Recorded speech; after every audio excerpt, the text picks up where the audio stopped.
Item ಯಾವುದೇ ಇರಲಿ try ಮಾಡಿ ಆಚಿ ಚಿಕನ್ ಮಸಾಲಾ. ಇನ್ನೇನು ಕೆಲವೇ ಕ್ಷಣಗಳಲ್ಲಿ ವಿನಯ್ ಕುಲಕರ್ಣಿ ಅವರ ಭವಿಷ್ಯ ನಿರ್ಧಾರವಾಗುತ್ತೆ. ಅವರ ಶಿಕ್ಷೆಯ ಪ್ರಮಾಣ ಪ್ರಕಟವಾಗುತ್ತೆ.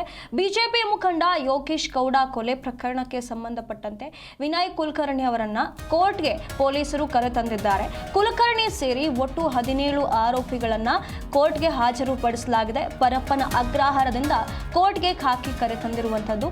ಶಿಕ್ಷೆ ಪ್ರಮಾಣದ ತೀರ್ಪನ್ನ ನ್ಯಾಯಾಲಯ ಕಾಯ್ದಿರಿಸಿತ್ತು. ಆ ಒಂದು ತೀರ್ಪು ಇಂದು ಹೊರಬರಲಿದೆ. ಇನ್ನೇನು ಕೆಲವೇ ಕ್ಷಣಗಳಲ್ಲಿ ವಿನಯ್ ಕುಲಕರ್ಣಿಯ ಶಿಕ್ಷೆಯ ಪ್ರಮಾಣ ಪ್ರಕಟವಾಗಲಿದೆ. ಜೀವಾವಧಿಯೋ ಅಥವಾ ಜೀವನ ಪೂರ್ತಿ ಜೈಲು ವಾಸವೋ ಅನ್ನುವಂಥದ್ದು ಇಂದು ಬರುವಂತಹ ತೀರ್ಪಿನ ಆಧಾರದ ಮೇಲೆ ನಿರ್ಧಾರವಾಗುತ್ತೆ. ಸುಮಾರು 12:30ಕ್ಕೆ ತೀರ್ಪು ಪ್ರಕಟವಾಗುತ್ತೆ. ಜನಪ್ರತಿನಿಧಿಗಳ ಕೋರ್ಟಿಂದ ಈ ಒಂದು ತೀರ್ಪು ಹೊರಬರಲಿದೆ. ಹಾಗಾಗಿ ಎಲ್ಲರ ಚಿತ್ತ ಈಗ ಕೋರ್ಟ್ನತ್ತ ಇರುವಂಥದ್ದು. ಈ ಒಂದು ನಿರ್ಧಾರಕ್ಕಾಗಿ ಕಾಯ್ತಾ ಇದ್ರು. ಮೊನ್ನೆ ಅವರನ್ನ ದೋಷಿ ಅಂತ ಹೇಳಿ ಘೋಷಣೆ ಮಾಡಲಾಯಿತು. ಏನು ಬಿಜೆಪಿ ಮುಖಂಡ ಯೋಗೇಶ್ ಗೌಡ ಕೊಲೆ ಪ್ರಕರಣ ಏನು 10 ವರ್ಷಗಳ ಹಿಂದೆ ನಡೆದಿತ್ತು. ಅದರ ನಿರಂತರವಾದ ತನಿಖೆ ನಡೆದು ಕೊನೆಗೂ ವಿನಯ್ ಕುಲಕರ್ಣಿ ಅವರನ್ನ ದೋಷಿ ಅಂತ ಹೇಳಿ ಘೋಷಣೆ ಮಾಡಲಾಯಿತು. ಆದರೆ ಅವರಿಗೆ ಶಿಕ್ಷೆಯ ಪ್ರಮಾಣ ಎಷ್ಟರ ಮಟ್ಟಿಗೆ ಇರಬೇಕು ಅನ್ನೋದನ್ನ ಇನ್ನೂ ತೀರ್ಪು ನೀಡಿರಲಿಲ್ಲ. ಶುಕ್ರವಾರ ಅಂದರೆ ಇವತ್ತಿಗೆ ಅದನ್ನ ಕಾಯ್ದಿರಿಸಲಾಗಿತ್ತು. ಇಂದು ಅವರ ಶಿಕ್ಷೆಯ ಪ್ರಮಾಣವನ್ನ ನೀಡಲಾಗುತ್ತೆ. ಅವರ ತೀರ್ಪು ಇಂದು ಹೊರಬರಲಿದೆ.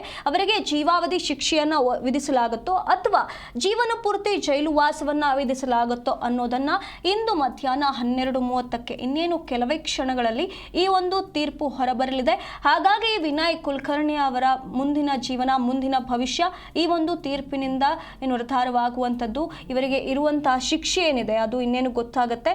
ಯಾವ ಮಟ್ಟದಲ್ಲಿ, ಯಾವ ಪ್ರಮಾಣದಲ್ಲಿ ನೀಡಲಾಗುತ್ತೆ ಅನ್ನೋದನ್ನ ಇನ್ನೇನು ಕೆಲವೇ ಕ್ಷಣಗಳಲ್ಲಿ ಜನಪ್ರತಿನಿಧಿಗಳ ಕೋರ್ಟಿಂದ ಈ ತೀರ್ಪು ಹೊರಬರಲಿದೆ. ಮೊನ್ನೆ ಅಷ್ಟೇ ಇದರ ಬಗ್ಗೆ ಪ್ರಕಟವಾಗಿತ್ತು. 10 ವರ್ಷದ ಈ ಒಂದು ಪ್ರಕರಣಕ್ಕೆ ಮೊನ್ನೆ ಕೊನೆಗೂ ಒಂದು ತೀರ್ಪು ಹೊರಬಂತು. ಅವರು ದೋಷಿ ಅಂತೇಳಿ ಇವರನ್ನ ಸೇರಿ ಒಟ್ಟು 17 ಮಂದಿಯ ಜೀವನ ಭವಿಷ್ಯ ಎಂದು ನಿರ್ಧಾರವಾಗುತ್ತೆ. ಯಾವ ಪ್ರಮಾಣದಲ್ಲಿ ಎಲ್ಲರಿಗೂ ಈ ಒಂದು ಶಿಕ್ಷೆಯನ್ನ ವಿಧಿಸ್ತಾರೋ ಅದರ ಆಧಾರದ ಮೇಲೆ ಅವರ ಭವಿಷ್ಯ ನಿರ್ಧಾರವಾಗುವಂಥದ್ದು. ಹಾಗಾಗಿ ಎಲ್ಲರೂ ಕೂಡ ಈ ಒಂದು ಕೋರ್ಟ್ನ ನಿರ್ಧಾರ ಏನಿದೆ, ತೀರ್ಪೇನಿದೆ ಅದರ ಬಗ್ಗೆ ಕಾಯ್ತಿದ್ದಾರೆ. ಆ ಒಂದು ಕಾಯ್ದಿರಿಸಲಾಗಿದ್ದಂಥ ತೀರ್ಪನ್ನ ಇಂದು ಕೊನೆಗೂ 12:30ಕ್ಕೆ ಪ್ರಕಟ ಮಾಡಲಾಗುತ್ತೆ.